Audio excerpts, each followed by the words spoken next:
Welcome to Al Iqra education society. हम लोग कल पढ़ चुके थे उदासीनीकरण अभिक्रिया किसे कहते हैं। थोड़ा एक बार रिपीट भी कर लेते हैं। उदासीनीकरण अभिक्रिया किसे कहते हैं?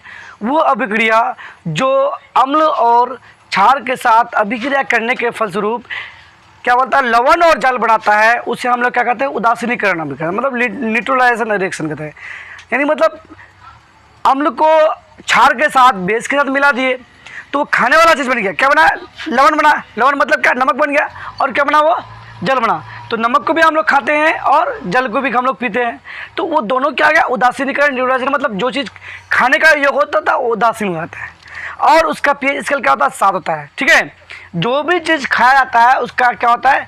पीएच स्केल 7 होता है। लेकिन एक बात यहाँ आती है कि सर क्या बोलते हैं वो नींबू तो खट्टा होता है, वो भी तो खाया जाता है, तो उसका पीएच मान तो 7 नहीं होता है।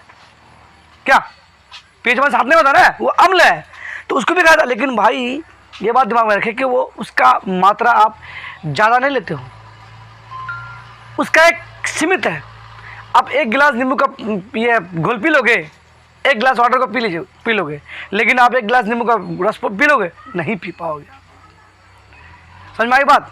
यानी मतलब 1 गिलास नींबू में 1 नींबू का फाग डाल के निचोड़ करके आप पी सकते हो, तो उसकी क्वांटिटी कम हुआ। उसकी क्वांटिटी कम हुआ कि नहीं हुआ? तो इसीलिए वो एसिड है, एसिड उदासीन में नहीं आता आएगा वो। नहीं तो सोचोगे कि सर वो ये अम्ल भी तो वो मतलब खाने के लिए चीज़ मतलब है कि नहीं? तो जो उदासीन है उसका हम लोग क्या करते हैं? सेवन करते हैं। जैसे पानी हो गया, नमक हो गया। नमक भी ज़्यादा मात्रा में नहीं खाते, लेकिन ये एक उदासीनीकरण में आता है। तो अम्ल और भस्म के साथ अभिक्रिया करने पर क्या बनाता है? वो लवण और जल का निर्माण करता है। उस अभिक्रिया को हम लोग उदासीनीकरण अभिक्रिया कहते हैं। उसके बाद आते हैं हम लोग कौन सा? प्रकाश रासायनिक अभिक्रिया, फोटोकेमिकल रिएक्शन। कितना नंबर था? 7 नंबर। फोटोकेमिकल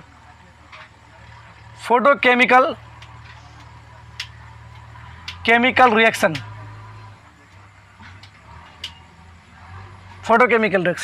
फोटोकेमिकल रिएक्शन किसे कहेंगे? वैसी रासायनिक अभिक्रिया जो प्रकाश की उपस्थिति में घटित होता है। मतलब वो रासायनिक अभिक्रिया जो प्रकाश की उपस्थिति में ही क्या होता है? घटित होता है। इस तरह की अभिक्रिया को हम लोग क्या बोलेंगे? फोटोकेमिकल रिएक्शन बोलेंगे। मतलब वो अभिक्रिया जो प्रकाश की उपस्थिति में ही घटित होता है, उस अभिक्रिया को हम लोग क्या कहेंगे? फोटोकेमिकल रिएक्शन कहेंगे। घटित का मतलब उसी में होता है, यानी मतलब प्रकाश की उपस्थिति में ही होता है अभिक्रिया। ठीक है, प्रकाश की उपस्थिति में ही होता है। घटित का माना होना।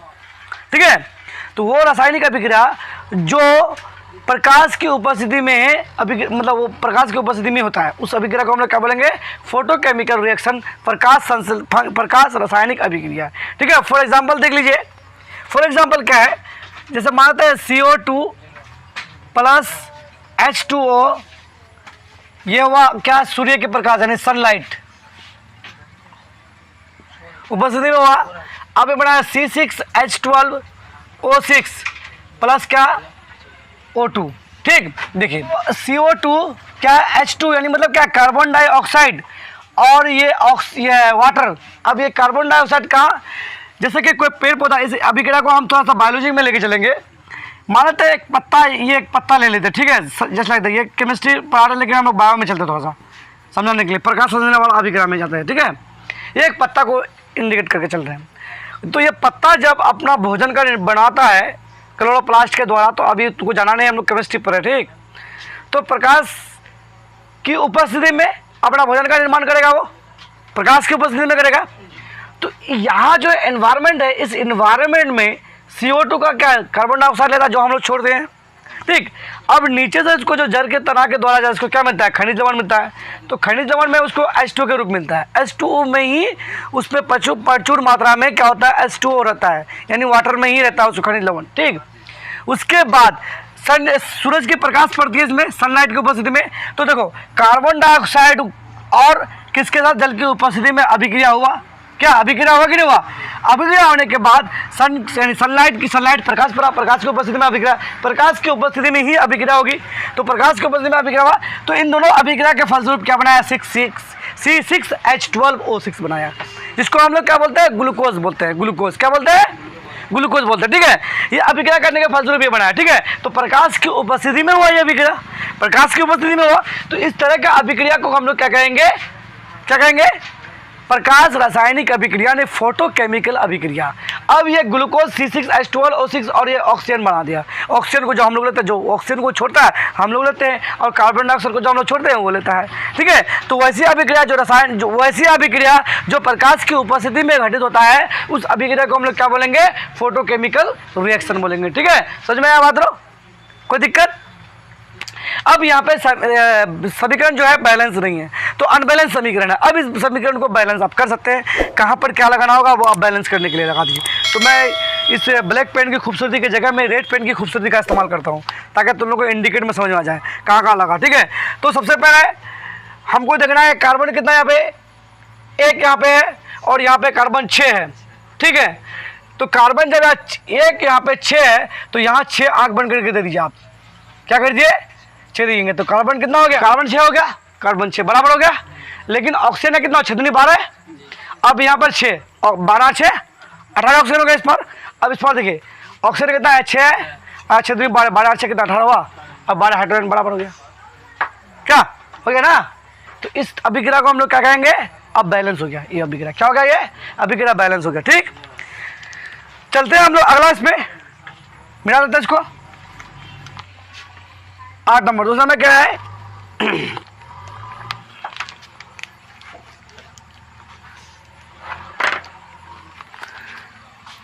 ऑक्सीडेशन अभिक्रिया। ठीक है, ऑक्सीडेशन अभिक्रिया यानी रिएक्शन।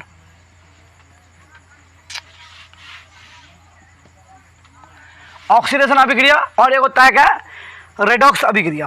ठीक है, रेडॉक्स अभिक्रिया। तो ऑक्सीकरण जिसको हम लोग अवकरण अभिक्रिया बोलेंगे, इसको अवकरण अभिक्रिया बोलेंगे। तो इसके बारे में जान लेते हैं। वैसी रासायनिक अभिक्रिया जिसमें किसी तत्व या यौगिक से ऑक्सीजन का संयोग या किसी यौगिक से हाइड्रोजन का संयोग होता है। समझ में आई, मतलब वैसी रासायनिक अभिक्रिया जिसमें किसी तत्व या यौगिक से ऑक्सीजन का संयोग, मतलब किसी तत्व या यौगिक से ऑक्सीजन का संयोग होता है, मतलब मिलता है, या किसी यौगिक से हाइड्रोजन का निष्कासन मतलब निकलता है। इस तरह के अभिक्रिया को हम लोग क्या कहेंगे, हम लोग ऑक्सीकरण अभिक्रिया, यानी मतलब ऑक्सीडेशन रिएक्शन कहेंगे। क्या कहेंगे, ऑक्सीडेशन अभिक्रिया कहेंगे। फॉर एग्जांपल देख लीजिए, जैसे कि C+O2 ये सबसे बेटर एग्जाम्पल है। C+O2 क्या बनेगा, वो CO2। ठीक है, तो ये एक एलिमेंट है, ये ऑक्सीजन के साथ क्या हुआ, ये मतलब ये एक संयोग हुआ। संयोग होने के बाद क्या होगा, ये इसमें हाइड्रोजन का निष्कासन नहीं हुआ, लेकिन यहाँ पर क्या हुआ, एक तरह का यौगिक बन गया। ठीक है, अब दूसरा में अगर हम लेंगे तो उसमें क्या होगा, हाइड्रोजन का निष्कासन होगा। इसमें क्या बोला, वैसी रासायनिक अभिक्रिया जिसमें किसी तत्व या यौगिक से ऑक्सीजन का संयोग या किसी यौगिक से हाइड्रोजन का निष्कासन होता है, या ऑक्सीजन का संयोग होता है या हाइड्रोजन का निष्कासन होता है। तो यहाँ पर हम लोग क्या किया, ऑक्सीजन का संयोग किया एलिमेंट से, तो ये अभिक्रिया क्या हो गया, ऑक्सीडेशन अभिक्रिया हो गया। या फिर बोला या में हाइड्रोजन का निष्कासन, दोनों हो सकता है।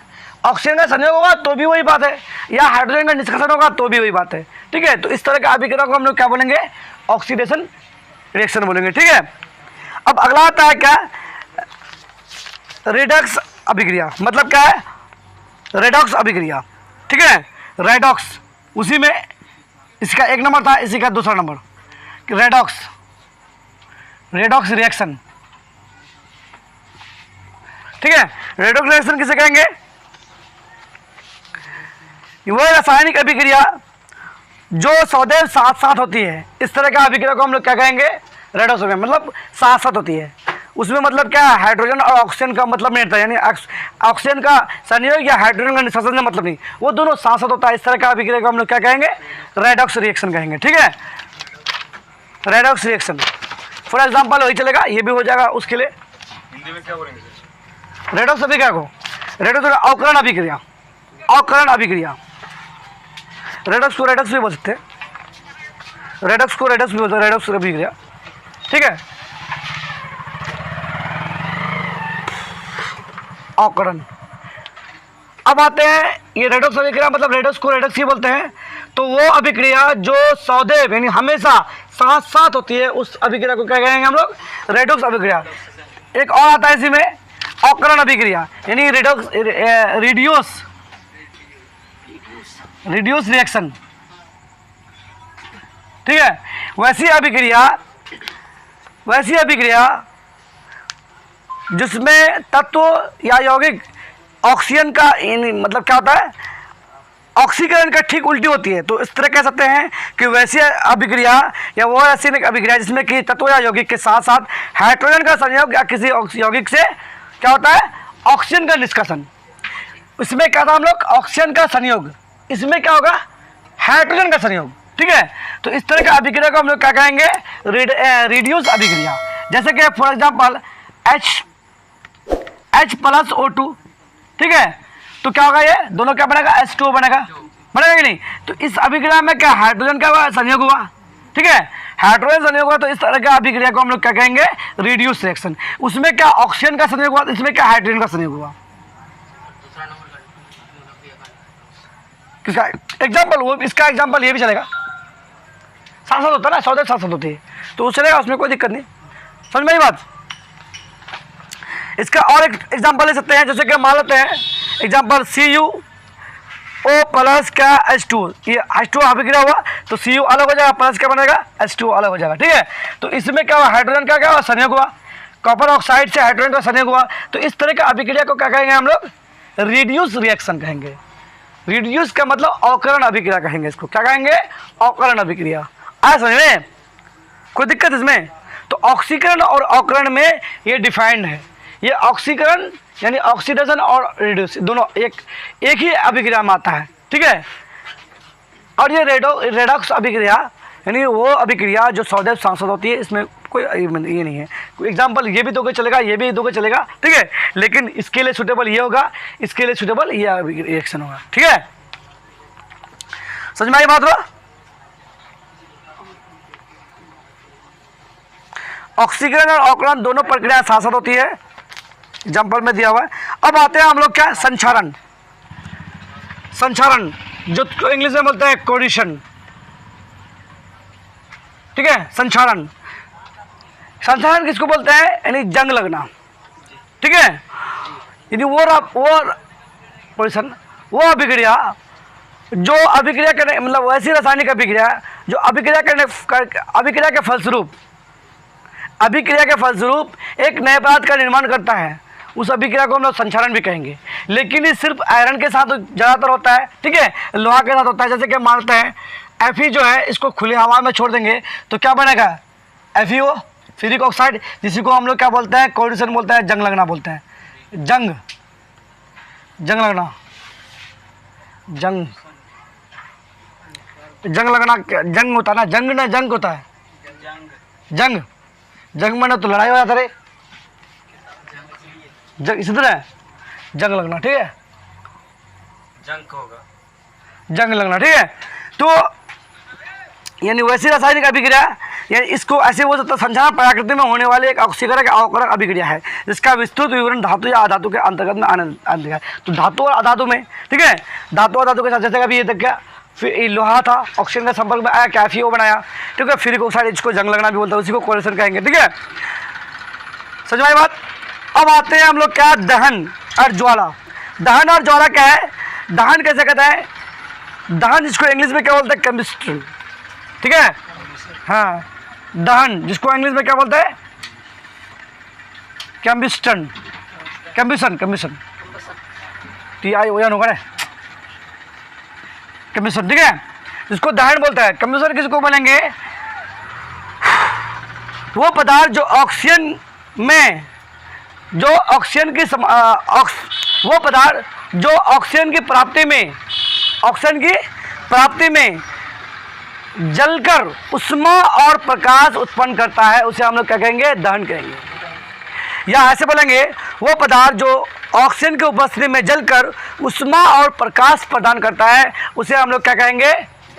दहन कहेंगे। ठीक है, समझ में आया? कोई दिक्कत? जैसे मानते हैं C+O2 जो है अभिक्रिया करा तो क्या बनाया? CO2 बनाया, प्लस उष्मा भी बनाया और प्रकाश बनाया। ठीक है, उष्मा भी दिया और प्रकाश भी दिया, ठीक है।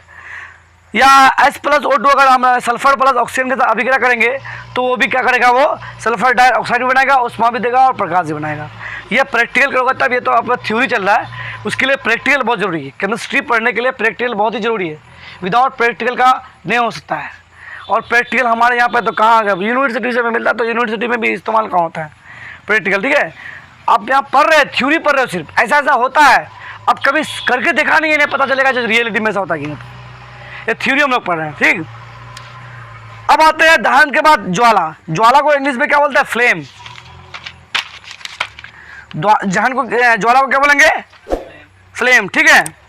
ज्वाला, फ्लेम, ज्वाला। फ्लेम क्या है,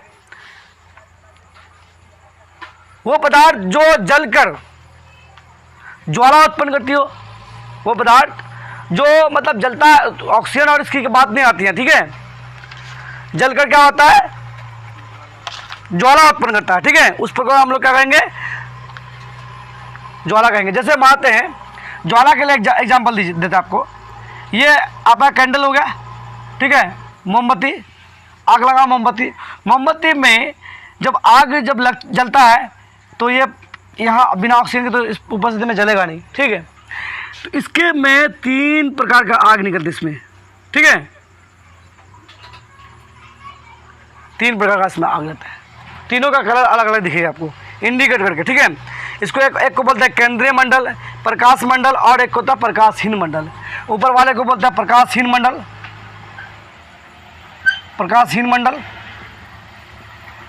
ठीक है। और इसको क्या बोलते हैं, इसको बोलते हैं क्या, प्रकाशमान मंडल, प्रकाशमान मंडल, ठीक है। और एक क्या बोलते हैं, केंद्रीय मंडल, केंद्रीय मंडल, ठीक है।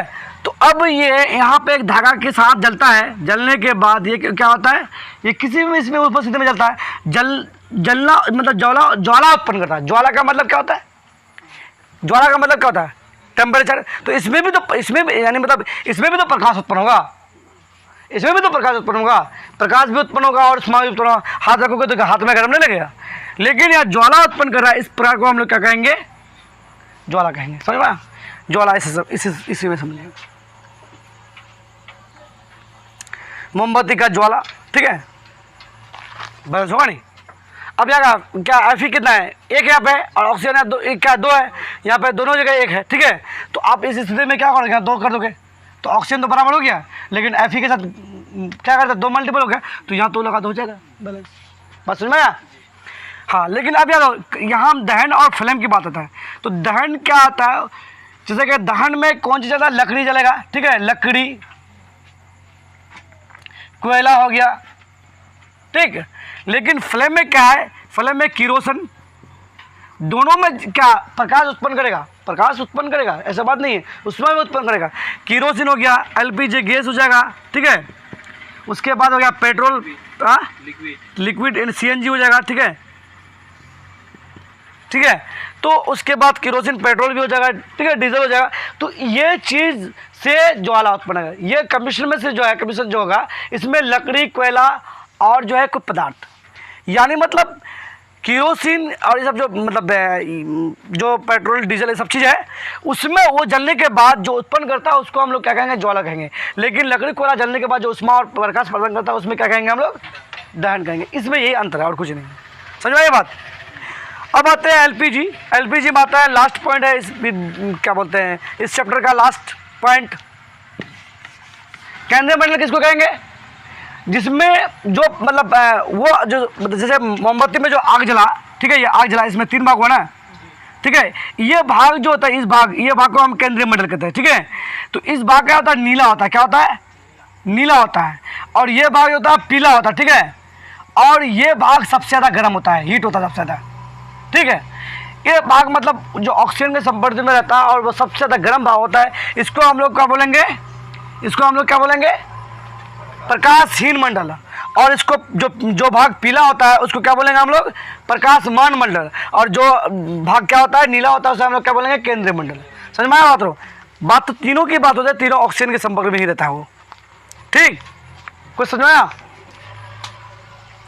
अब आते हैं थोड़ा सा एलपीजी में। ठीक है, LPG, LPG liquefied petroleum gas, LPG liquefied petroleum gas. LPG क्या है?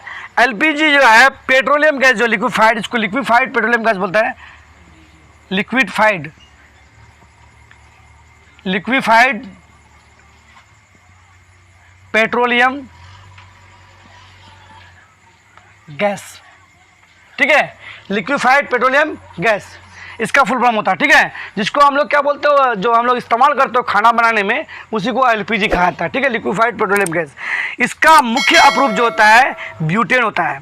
ये तीन चीज़ों का मिला होता है, एक ब्यूटेन, ठीक है, प्रोपेन, और ये होता है इथेन। इथेन, ब्यूटेन का क्या होता है C4H10, और इथेन का क्या है C3H8। इसका प्रोपेन का। इथेन का क्या होता है C2H6। ठीक है, इसका सूत्र होता है। तो इसका मुख्य अप्रूप क्या होता है? ब्यूटेन होता है। इसका मुख्य अप्रूप ब्यूटेन होता है। ठीक है, एलपीजी गैस का ये तीनों चीज़ों का, ब्यूटेन, प्रोपेन और इथेन, ये तीनों चीज़ का मिलन क्या होता है? मिश्रण होता है एलपीजी गैस। ठीक है, लेकिन इसका मुख्य अप्रूप जो है क्या होता है? वो ब्यूटेन होता है। इसका मुख्य अवयव ब्यूटेन होता है। मुख्य अवयव क्या होता है? ब्यूटेन होता है। और ये होगा ना तो एलपीजी गैस बनेगा भी नहीं। और प्रोपेन और एथेन तीव्रता से जलकर क्या होता है? उष्मा प्रदान करता है। ये दोनों जो है तीव्रता तेजी से जलकर, यानी फास्ट से जलकर क्या करता है? उष्मा प्रदान करता है। उष्मा, ये तेजी से जलकर क्या करता है? उष्मा प्रदान करता है। ठीक है, ठीक है, ये उष्मा प्रदान करता है। फॉर एग्जाम्पल के रूप में देख सकते हैं आप इसको, जैसे कि क्या है C4H10 प्लस O2, ये ऑक्सीजन के संपर्क में बनाया तो कार्बन डाइऑक्साइड बनाया, प्लस H2 बाहर निकाला, फिर प्लस क्या? उष्मा। ठीक है, ये उष्मा निकालता है। तो ये मीथेन, ये क्या था? C4H10 क्या है? ब्यूटेन है। ब्यूटेन ऑक्सीजन के संपर्क में आया। ठीक है, ऑक्सीजन के संपर्क में आया। ठीक है, तीव्रता से जला, तो जला कौन भाग? जला कौन? वो तेजी से कौन जला? प्रोपेन और इथेन जला। जलने के बाद कार्बन डाइऑक्साइड बनाया और वाटर के रूप में बाहर निकलेगा, बाकी उष्मा दे दिया। क्योंकि जब उसको अगर आप एलपीजी गैस को आप अगर नीचे करोगे, डालोगे, तो आपको वहाँ बहुत ज़्यादा ठंडा भी मिलेगा, ठंडा महसूस होगा, और वो वाटर की तरह ये होगा। ठीक है, बाकी जो गैस बन के रहेगा वो उड़ने लगेगा। समझ में आई बात? आज के लिए यही तक काफ़ी।